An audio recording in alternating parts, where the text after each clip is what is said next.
order. We'll do roll call Do the BZA and anything. all together. Yeah. David Ferguson, Here. Jenny Beverly, Kellen Cronin, Here. Jim Klepfer, Here. Fred Stillwell, Here. Warren Oxshire, Here. Mike Pittman, Here. David Bramer, Britt Copeland, Ray Black, Present. Lisa Hammock. Here. Okay, we have quorum. This joint meeting is just to discuss, Pat. If he's still out or he stayed out, okay. And his proposal, so if there's any discussion.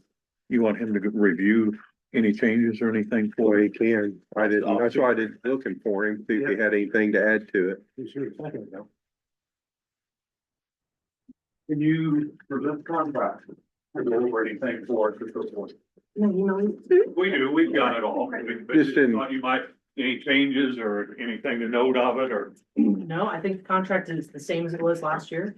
It has the same base component and then the same hourly rate for litigation that we've been working off of for at least the last year. I think there was a minor increase last year to match what I was doing for other government entities, but other than that, it's a straightforward agreement. Again, Indiana does, I mean, it's more of a fee agreement than it is contracts, because Indiana says that, you know, it can be terminated at any time. You can't be bound, you know, to use the same lawyer if you guys decide that you want to switch horses. But yeah, I mean, it's yeah, no changes. Okay. Okay. Any other questions for Pat? So you changed the name of the law firm? Yeah, we changed the name of the law firm. So historically, Indiana had, there's rules of professional conduct about lots of different things about the practice of law. One of them was on the name of law firms, and historically, you could only use the names of the partners or the location where it was.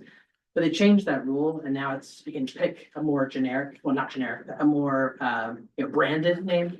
And so as we've made partners and lost partners throughout time, we've always had to change the name and change the letterhead and change the website. But now we've got a branded name that we can hopefully hold on to without having to go through all that rigmarole again. What is it? West Sixth. So our law firm has historically sat on the corner of West Street and Sixth Street, and then our address is also 1 West Sixth, and so it's just West Sixth Law now. So Okay. Anyone come up here? We take you a seat.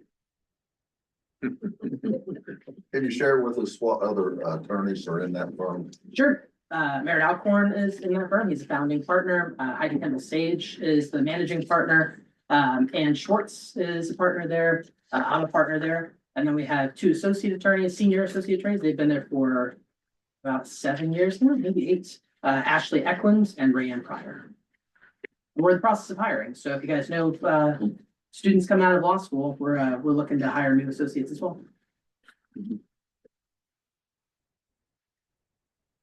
Okay. All right. I got a question. Yeah, Fred. Yes. Let's say we get involved in another deal or solar or something. Is kind of a bad situation for us that night when you weren't here. Is there anybody that you could hand some paperwork to in the firm that would show up in case their attorney would want to litigate something and you weren't here? Then, you know, I'm just saying, is that a possibility? Because things come up. I know, you know, nobody's throwing you in front of the bus or anything. I'm just saying, is there a possibility that could happen, or does that just have to be included in the contract?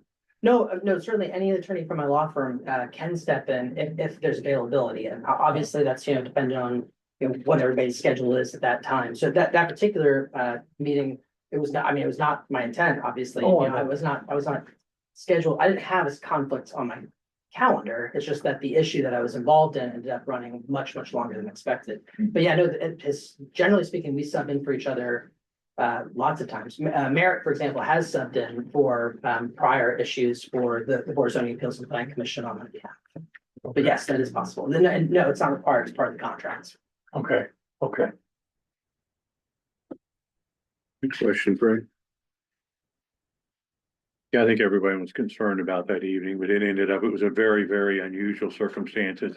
I understand correctly, you were involved in mediation and had said ahead of time that you had a fall dead date. And then the judge changed his mind, decided that everybody needed to mediate a little bit longer. That's right. It was a court ordered mediation. It was well established that it had to be out of there at 4:30 at the latest. And then the case got to the point where it was gonna be settled, like it was clear that it was settled.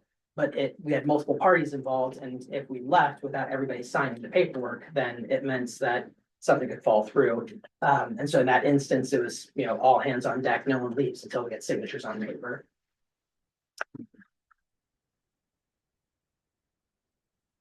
Okay.